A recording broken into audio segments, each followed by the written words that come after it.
오늘 우리에게 주신 하나님의 말씀은 신약의 말씀 요한복음 14장 25절로 27절까지 보겠습니다. 요한복음 14장 25절로 27절의 말씀. 내가 아직 너희와 함께 있어서 이 말을 너에게 하였거니와 보혜사 곧 아버지께서 내 입으로 보내실 성령 그가 너에게 모든 것을 가르치시고 내가 너에게 말한 모든 것을 생각나게 하리라.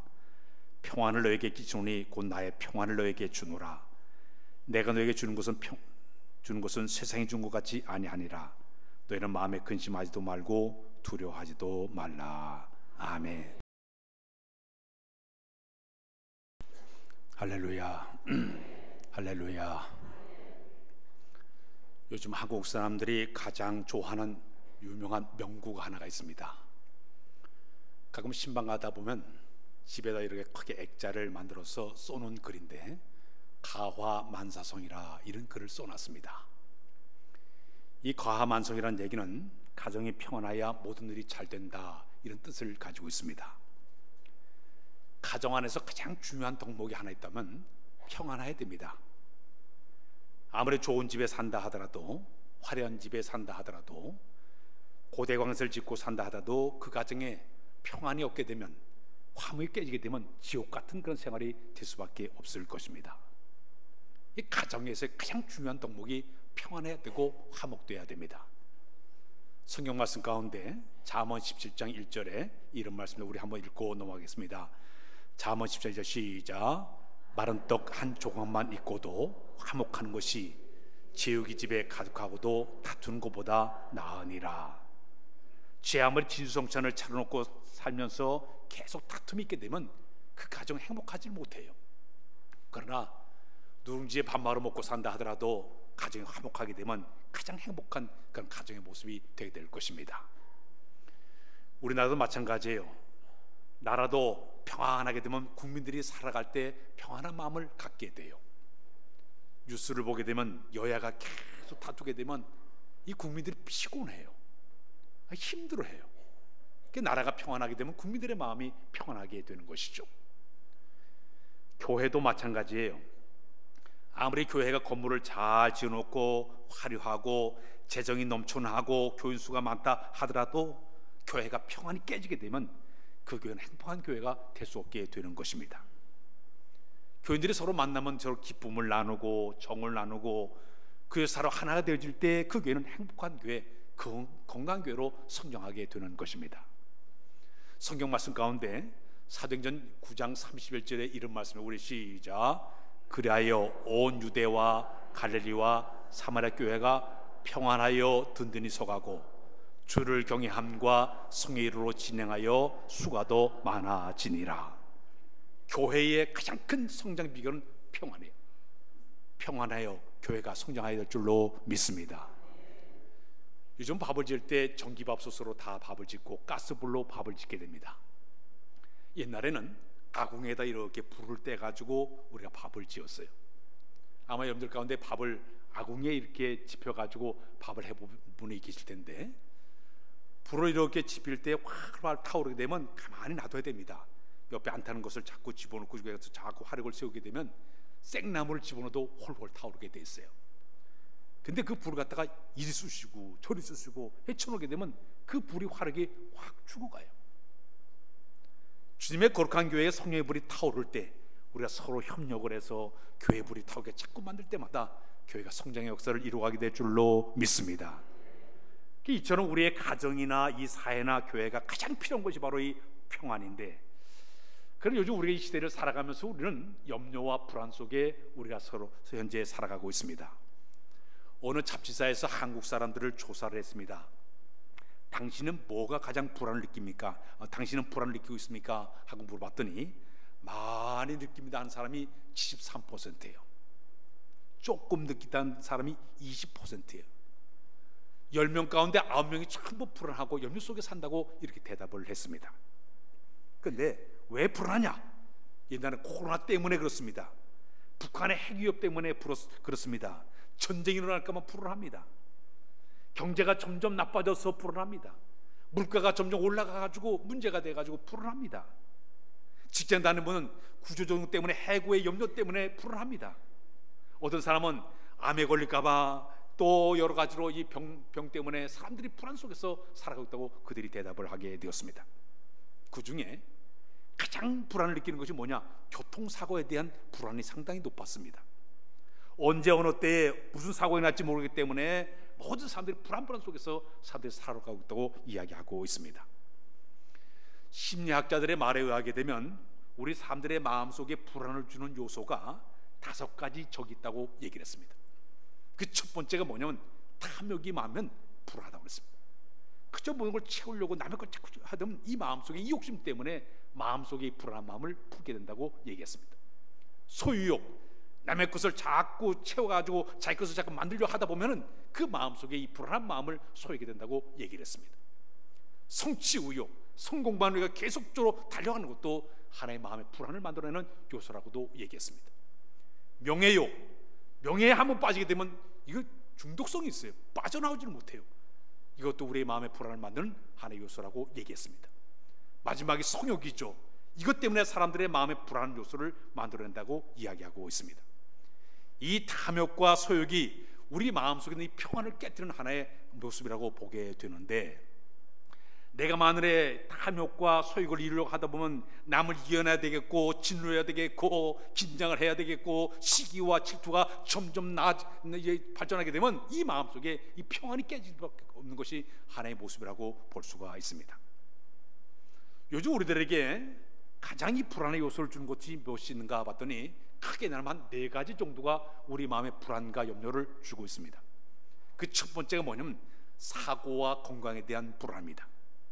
교통사고가 1년에 한 10,000명 정도가 이제 교통사고 죽는다고 얘기하는데, 이 사고에 대한 염려, 불안한 마음, 제 아무리 우리나라가 이런 의술이 많이 발달되어도 자꾸 이 질병에 대한 불안한 마음이 우리 마음속에 불안한 것을 갖게 되는 것이 첫 번째 사람들의 이유 가운데 하나입니다. 두 번째는 사업하는 사람들이 늘 불안해합니다. 요즘 은행도 못 믿어요. 사업하다 보게 되면 이거 혹시나 이거 망하면 어떡하는가, 이거 잘못되면 어떻게 하는가, 이것 때문에 사람들의 마음속에 괜히 불안 요소로 갖고 살아가고 또 얘기하고 있습니다. 세 번째는 사람과 사람 사이 인간관계 때문에, 그것 때문에 마음속에 불안과 염려를 가지고 있습니다.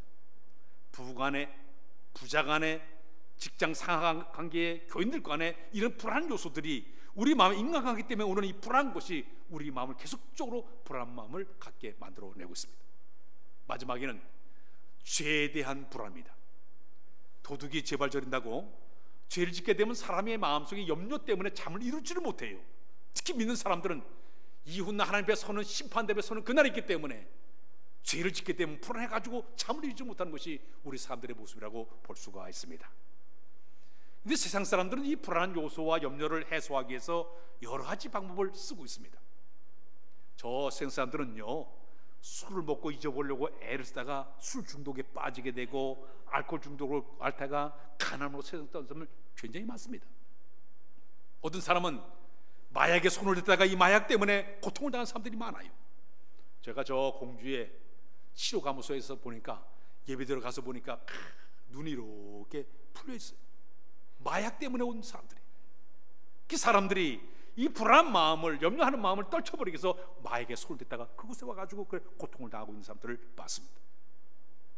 어장 무당을 찾아가고 점을 치러 가기도 하고 신수를 보기도 하고 구술을 하기도 하고, 이 모든 것이 이 불안한 마음을 떨쳐버리기 위해서 그들이 그런 모습으로 살아가고 있습니다.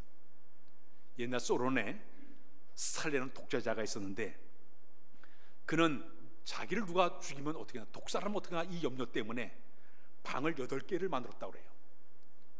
그래서 매일매일 비밀 장소에 가서 잠을 자요. 어디서 잘지 모르게 만들어가지고 잠도 편히 못 자고 이곳저곳 옮겨다니면서 잠잤다고 얘기하고 있습니다. 이렇게 사람들이 불안과 염려 속에 세상에 사람들 살아가고 있는데, 근데 이제 오늘 아침에 하나님이 우리에게 주신 것이 하나가 있는데, 이 평안이라는 것이 있는데, 이 평안이 헬라말로 에이레라는 말을 쓰고 있습니다. 에이라는 이 말의 의미는 서로 연결한다, 결합한다, 이런 의미를 가지고 있습니다. 연결사대가 끊어지게 되면 불안합니다. 분리되게 되면 불안합니다. 우리 산모가 아기를 낳게 되면요, 그 아이가 뱃속에서 나오자마자 탯줄이 딱 끊어지게 되면 갑자기 엥 하고 울어요. 안 울면 이 아이가 잘못된 거죠. 울어요. 그러면 씻겨가지고 제일 먼저 하는 것이 이제 산모의 가슴에 오른쪽 가슴, 이 왼쪽 가슴에 갖다 이렇게 대주게 되면 그 산모의 맥박과 심장을 다시 이래 느끼면서 조용하게 색색은 잠을 자게 되어 있습니다. 산모와 이 태아가 연결이 되게 되면 평안함을 느끼게 되는 것, 이 모습이 바로 평안의 하나의 모습이라고 볼 수가 있습니다. 우리가 이 그리스도인들이 이 세상을 살아갈 때 내가 주님과의 관계가 끊어지게 되면 불안할 수밖에 없습니다. 내가 주의 품을 떠나게 되면, 주님과의 관계가 끊어지게 되면 당연히 우리 마음속에 불안함이 찾아오게 돼요. 두려움이 우리 마음속에 찾아오게 되는 것입니다. 비행기가 날아갈 때에 저 관제탑과 교신이 끊어지게 되면요, 이 조종사는 불안합니다. 내가 지금 이 비행기를 지금 몰고 가고 있는지, 이것 때문에 교신이 끊어지게 되면 불안해가지고 어쩔 줄 몰라요. 마찬가지입니다. 내가 하나님과의 관계를 회복하지 못하고 계속적으로 멀어지게 되면, 끊어지게 되면, 하나님과의 관계가 회복되지 못하게 되면 불안과 염려와 이 두려움 속에 사는 것이 우리의 모습이라고 볼 수가 있습니다. 오늘 본문에 보게 되면, 오늘 본문의 14장 27절에 이런 말씀이 있습니다. 우리 한번 읽고 넘어 시작. 평안을 너에게 끼치노니 곧 나의 평안을 너에게 주노라. 내가 너에게 주는 것은 세상이 주는 것 같지 아니하니라. 너희는 마음에 근심도 말고 두려워하지도 말라. 우리 찬양 하나 부를까요? 평안을 너에게 주노라.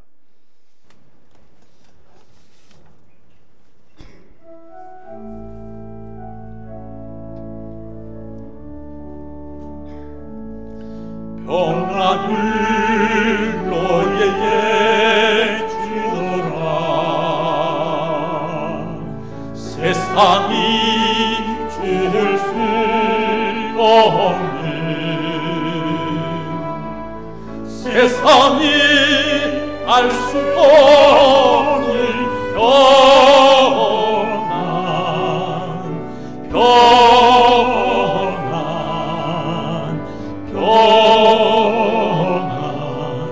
평안을 내게 주노라.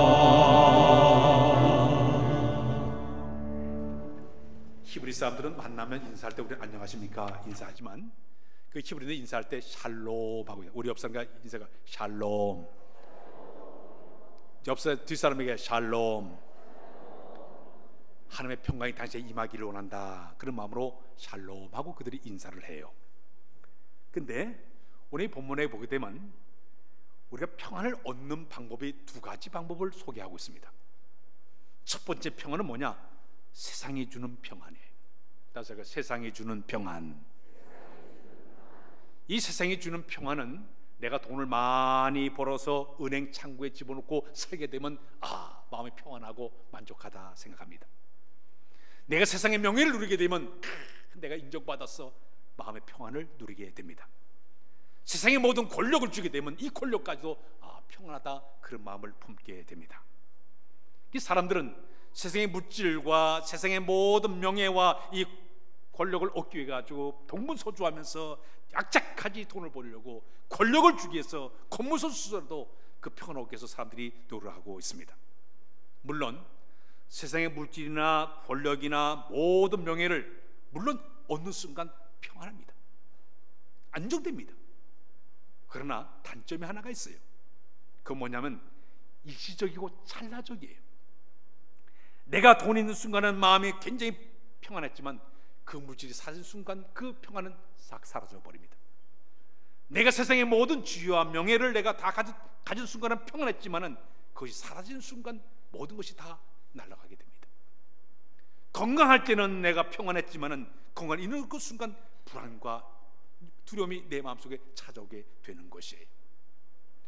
누가복음 12장의 19절 이하에 보게 되면 어리석은 부자의 이야기가 나오고 있습니다. 한 부자가 농사를 엄청난 큰 부자가 되었습니다. 내가 돈을 많이, 이 물질을 많이 모았으니, 열에 쓸 물건을 많이 모았으니 평안히 먹고 마시자 하면서 그런 땅땅 소리를 쳤습니다. 그때 우리 하나님께서 어리석은 자여, 오늘 밤에 내 영혼을 내가 찾으리니 그럼 이 예비한 것이 누구 것이 되겠느냐? 이 말은 뭐냐면 너는 사람이 물질만 가지고 다 만족한 것이 아니야. 영혼을 거둬보면 아무것도 아니야. 너는 어리석은 삶을 살고 있어. 이걸 지적하는 내용입니다. 세상이 주는 것은요, 잠깐 동안 평안할지 모르지만 영원하지 않습니다. 1960년대에 미국의 최고 여배우가 마릴린 몬로라는 여자입니다. 잘생겼죠, 이쁘죠. 당시 최고의 미녀였습니다. 인기도 많았고 돈도 엄청나게 벌었습니다. 그녀의 미모가 인기가 얼마나 엄청난가 하면 케네디 대통령이 자기 생일잔치에 초대할 정도로, 저 영국의 엘리자베스 여왕이 특별 초청을 할 정도로 대단한 미모를 누린 그런 여인이었습니다. 근데 그 미국뿐만 아니라 전 세계로부터 아주 사랑과 인기를 많이 얻던 그런 여자였습니다. 그런데 그는 세상의 모든 인기와 명예와 돈을 다 가졌는데도 자기 마음에 참된 만족을 갖지를 못했습니다. 그는 그 인기와 명예와 돈을 다 가졌지만 늘 마음속이 우울했습니다. 잠을 이루지 못하는 거예요. 끝내는 우울증에 약물중독에 걸려서 36살 나이에, 젊은 나이에 불면증에 시달리다가 끝내 수면제 과다복용으로 자살하고서 그는 세상을 떠나고 말았습니다. 이 여인이 세상을 떠났을 때 그가 남긴 메모지가 하나가 있었습니다. 그 내용 가운데 이런 내용이 들어있습니다. 나에게는 명성과 인기와 돈도 많았지만 일시적인 행복에 지나지 않았습니다. 나 인생 한 손으로 손뼉을 치는 것과 같았고 허공을 치는 것과 같았습니다. 수십억짜리 내가 다이아몬드를 내가 가지고 이 세상의 모든 아는 것을 다 갖고 누려고 살았지만 거기는 참된 행복이 없었습니다. 만족이 없었습니다. 마침내 그녀는 혼자적으로 모든 걸 다 버리고 자살로 세상을 떠는 36살 나이에 세상을 떠나고 말았습니다. 세상의 인기와 명예와 모든 것이 만족함 주지 못했어요. 그래 그는 자기 스스로 목숨을 끊어버린 여인의 모습이 되고 말았습니다. 이게 세상이 주는 것은 영원하지 못해요. 찰나적이에요. 일시적이에요. 어떤 분이 그런 얘기를 했습니다. 불행한 사람들의 모습 가운데 어떤 사람은 6가지의 감옥에 갇혀 산 사람들이 가장 불행한 사람이라고 소개를 했습니다. 첫 번째 감옥이 뭐냐면 자아도취의 감옥에 갇혀 산 사람이 있다고 표현했습니다. 자기가 최고인 줄 생각한 사람이에요. 자기 자신이 우월일까 자만의식일까 하는 이런 사람이 자기 감옥 속에 사는 사람의 첫 번째 모습이라고 소개를 했습니다. 두 번째는 어떤 감옥에 사는가 하면 다른 사람의 잘못을 지적하는 비판의 감옥에 이제 갇혀가지고 산 사람이 있다고 얘기를 했습니다. 이 사람은 계속적으로 남의 들보를 계속적으로 이제 지적을 하면서 자기 눈에는 들보는 깨닫지 못하고 남의 티에 있는 것과 계속적으로 비판하다 보니까 그 틀에 박혀가서 사는 사람이에요. 우리 예수님이 그런 얘기했습니다. 마태복음 7장 1절에 비판을 받지 않으려면 비판하지 말라. 너에게 비판으로 너희가 도로 비판을 받게 되리라. 그런 말씀이지 않습니까? 그러니까 자기 남의 잘못 계속 지적하다 보니까 이 비판의 감옥에 갇혀 산 사람이 가장 불행한 사람이라고 소개를 했습니다. 세 번째 감옥이 있습니다. 절망의 감옥에 갇혀 산 사람이 있다. 모든 것을 바라보다 부정적으로 바라보게 되니까 부정적으로 계속 생각하다 보니까 계속적으로 자기 스스로가 포기하고 절망 속에 사는 이런 감옥에 산 사람이 있다고 소개를 했습니다. 이 불행한 사람이에요. 네 번째는 옛날만 생각하는 과거 지향적인 감옥에 갇혀 사는 사람이 있다고 소개를 했습니다. 옛날에 좋았어, 과거가 좋았어, 자꾸 과거를 안주하는 이 감옥에 갇힌 사람이 있다고 했습니다. 이 사람도 진정 행복이 없다고 소개했습니다. 다섯 번째는 다른 사람 것만 좋아하는 선망의 감옥에 갇힌 사람이에요. 남의 떡이 더 크다는 속담처럼 똑같은 상황인데도 환경인데도 자꾸 남의 것 자꾸 하다 보니까 이 감옥에 갇혀가지고 스스로 자기의 만족을 느끼지 못한 사람이 있다고 소개를 했습니다. 마지막에는 다른 사람이 잘 되는 것을 증오하고 시기하고 질투하는 이 감옥에 갇혀 산 사람이 있다고 소개했습니다. 우리나라 속담에 사촌이 땅을 사면 배가 아프다 그런 말처럼 남이 잘 되는 꼴을 못 봐요. 그러니까 자기 마음에 늘 이 감옥 속에서 헤어나지 못하는 그런 사람이 있습니다. 그런데 이 6가지의 감옥에 갇히게 되면 늘 마음이 불안하고 늘 마음에 염려가 있고 불신과 다툼이 소지를 만들어내기 때문에 진정 행복을 느끼지 못한다고 얘기했습니다. 그러기 위해서는 빨리 여기서 탈출해야 된다고 얘기를 했습니다. 사랑하는 여러분, 세상이 주는 것은 참된 만족이 없지만 주님이 주신 것은 참된 만족이 있게 될 줄로 믿습니다. 그런데 이 아침에 세상이 주는 평안이 있는 반면에 오늘 이 아침에 하나님 주신 평안이 있어요. 하나님 주시는 평안. 오스왈드 챔버스라는 분이 그런 얘기했습니다. 주 안에서 얻는 평안은 환경에 의해서 이루어지는 것이 아니라 오직 하나님과 우리와의 관계를 통해서 이루어진다고 얘기를 했습니다. 그래서 성경학자 헤드리슨이 그 얘기가, 평강이라는 것은 신자들의 영혼 속에 비치는 하나님의 비소이다 그랬습니다. 그것은 저 갈보리의 폭풍과 지난 다음에 남는 고요함이다. 하나님 주신 평안은 마음에 비치는 잔잔한 호수와도 똑같다.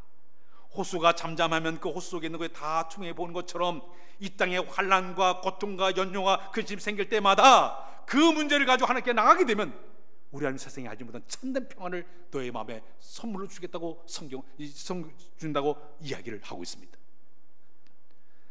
수중에 이렇게 잠수부가 물속에 들어가면요, 바다에는 막 풍랑이 일어나가지고 파도가 일렁일렁 되는데 바닷속을 깊이 들어가게 되면 고요하고 적막하다고 그래요.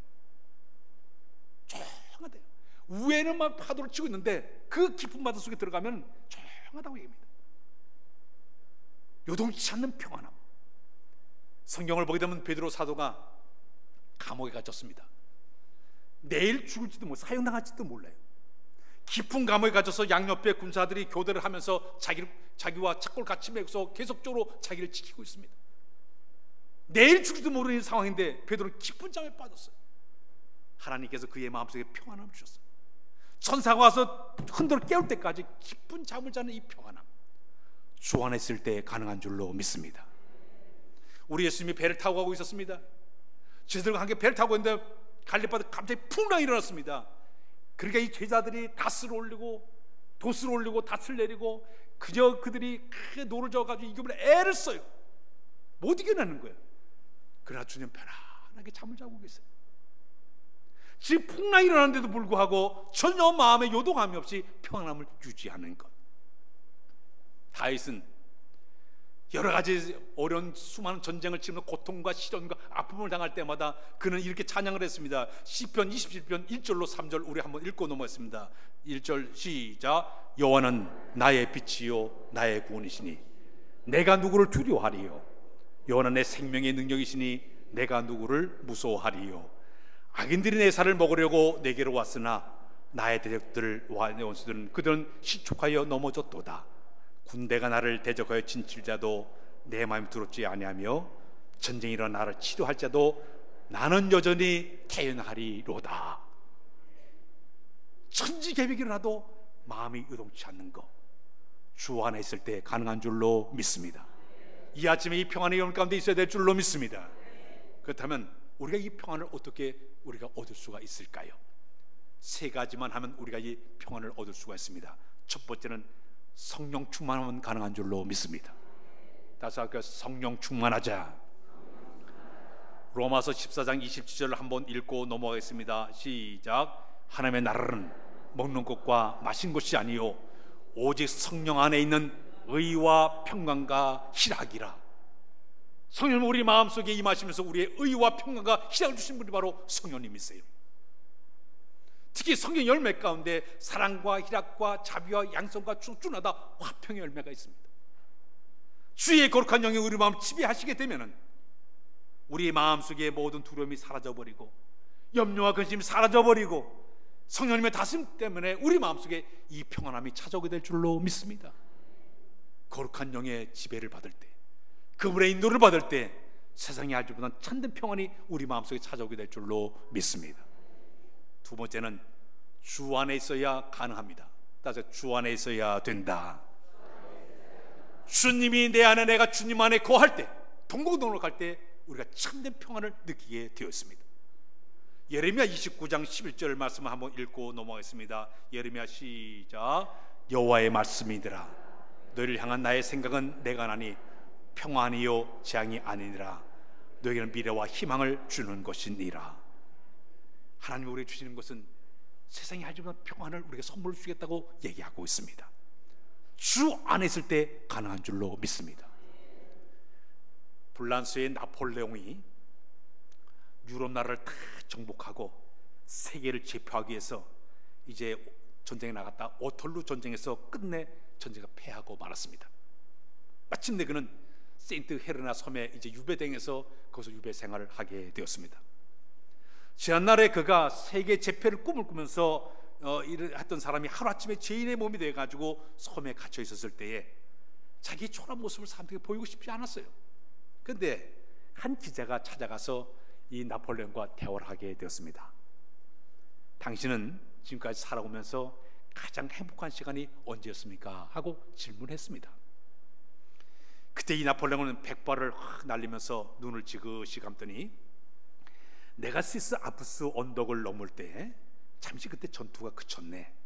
그날이 바로 주일이었는데 내가 저 아래 산 아래 내려보니까 저 산 아래 조그만 예배당에서 종소리가 땡그렁 땡그렁 종소리가 울려서 나도 모르게 내가 예배당을 찾아갔네. 그때 가서 예배를 드릴 때 내 눈에 눈물이 확 흘리면서 내 그때 최고의 행복을 내가 맛보았네. 내가 일생 동안 살아오면서 내가 거기서 예배했던 그때가 가장 내 마음에 평안함과 행복을 누렸던 그날이었네. 사랑하는 여러분, 주의 품 안에 안길 때 이 평안함이 우리에게 찾아오게 될 줄로 믿습니다. 주 날개 밑 내가 평안히 쉬네. 밤 깊고 비바람 몰아쳐도 아버지께서 날 지켜주시니 거기서 평안히 쉬리로다지. 주 날개 밑 평안하다 그 사랑 끊을 자니요. 주 날개 밑 내 쉬는 영혼 영원히 거기서 살리. 주 안에 있는 자는 주님의 참된 평안이 우리에게 찾아오게 될 줄로 믿습니다. 바벨론 나라에 끌려간 사드락과 메삭과 아벳느고, 사신 우상 앞에 절하지 않는 이것 때문에 끝내 뜨거운 풀무불에 그들이 들어가게 되었습니다. 그들은 풀무불에 들어가면서 전혀 두려워하지 않았습니다. 사람들이 이 세 친구 사드락과 메삭과 아벳느고를 그 뜨거운 풀무불에다 집어넣었어요. 전혀 눈 깜짝을 두려워하지 않았어요. 들어가서 보니까 사람들이 보니까 4명의 사람들이 뛰어놀았다고 얘기합니다. 3명이 들어갔는데 주님이 거기서 함께 하시면서 그 뜨거운 풀물 속에서 견뎌내면서 이겨내게 만들었습니다. 주님이 함께하니 불 속에 들어가도 승리하게 된 줄로 믿습니다. 다니엘이 하나님 앞에 3번 기도한 것 때문에 마침내 사자굴에 들어가게 되었습니다. 사자굴에 들어가 그는 눈 하나 깜짝 안 했습니다. 염려하지 않았습니다. 끌려 들어가도 당당했습니다. 그는 묵묵히 하나님이 나를 지켜주실 거야, 그 믿음 가지고 사자굴에 들어갔더니 우리 하나님께 사자 입을 꽉 막아서 살아나게 만들어준 줄로 믿습니다.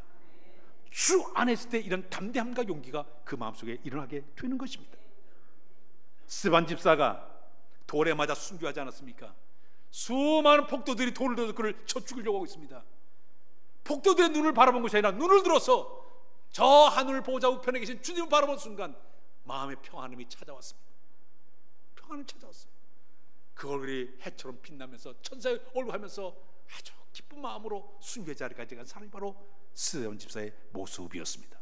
왜 그렇습니까? 주 안에 있었기 때문에, 함께 하신 하나님, 보호신 하나님, 지휘하는 굳게 믿었기 때문에 그의 마음에 참된 평안이 있게 된 줄로 믿습니다. 사랑하는 여러분, 우리 평안함은 주 안에 있을 때 우리의 이 평안함을 우리가 유지하게 될 줄로 믿습니다. 마지막에는 우리가 참된 평안을 얻는 방법은 기도하면 가능한 줄로 믿습니다. 따라서 기도하자. 빌립보서 4장 6절 7절을 한번 읽고 넘어가겠습니다. 시작. 아무것도 염려하지 말고 다만 모든 일에 기도와 간구로 너희 구할 것을 감사함으로 하나님께 아뢰라. 그런 모든 죄악에 된 하나님의 평강이 그래서 예수 안에서 너희 마음과 생각을 지키시리라. 우리의 모든 염려하는 것들, 우리가 고민하는 모든 것들, 불안해하는 모든 것들을 해결하는 방법은 기도밖에 없습니다. 주 앞에 나가서 그 문제를 놓고 상의할 때 세상에 알지 못한 평안이 우리 마음에 찾아오게 될 줄로 믿습니다. 스포저 목사님은 10년을 염려하는 것보다는 10분만 기도하는 것이 더 낫다고 얘기를 했습니다. 10년 동안 고민한 것보다 10분 동안 하는 것 상의하는 것이 더 낫다고 얘기를 하게 되었습니다. 기도는 하나님께 맡기는 것이에요. 하나님께 모든 걸 책임져달라고 맡기는 것이에요. 기도 눈우리의 안시 빛으로 인도하니 앞이 캄캄할 때 기도 잊지 마세요. 염려와 불안거리는 걱정거리는 기도거리가 되어야 될 줄로 믿습니다. 맡기는 순간, 기도하는 순간 하나님 평강이 우리 마음속에 찾아오게 될 줄로 믿습니다. 하나만 얘기할 것을 믿습니다. 미국의 웨스트 사이드에 있는 한 침례 교회가 있었습니다. 근데 그 침례 교회는 매주 수요일 저녁 7시 30분에 성가대원들이 모여가지고 그 연습을 하는 시간이 되었습니다. 성가대원이 18명이에요. 이 18명의 성가대원들이 수요일 날 7시 반에 모여서 찬양을 연습하고 성가 연습하게 되는데, 근데 그날따라 이상하게 이 18명의 사람들이 다 이런저런 핑계 때문에 좀 늦는다고 연락이 왔습니다. 반주자는 내가 저녁 먹고 좀 쉬었는데 갑자기 잠이 들어가지고 내가 늦게 일어났다고, 우리 어머니와 함께 좀 늦게 간다고 좀 이해해달라고 반주자가 좀 늦겠다고 연락이 왔습니다. 고등학교를 졸업한 한 그 성가대 여학생은 급한 이 숙제 문제 때문에 숙제를 끝마치고 내가 가겠다고 얘기를 했습니다. 불가면 또 늦겠다고 했습니다. 한 부모는 다른 대원들을 이제 몇 명 차를 태가지고 오다가 갑자기 엔진이 꺼졌어요. 그리고 고치냐고 좀 늦었게 됐습니다.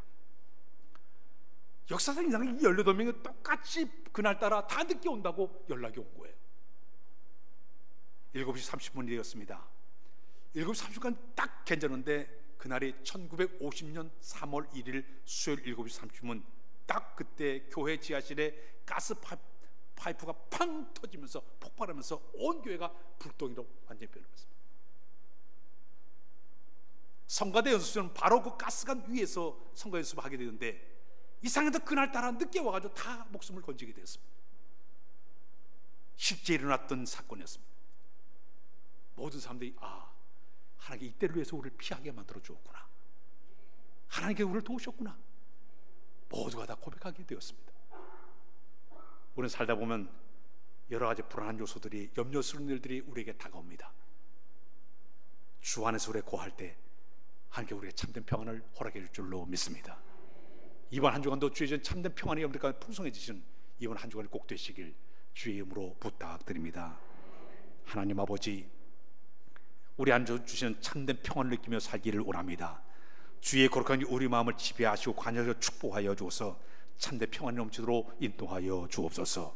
주 안에 있어야 가능한 줄로 믿사오니 주 안의 거함을 통해서 이 주시는 참된 평안을 누리며 살아가도록 인도하여 주시며, 기도하는 은혜를 주어 기도함을 통해서 이 평안을 누리며 사는 우리 모두로 날마다 은혜도 하여 주옵소서. 예수 그리스도의 이름으로 기도하옵나이다.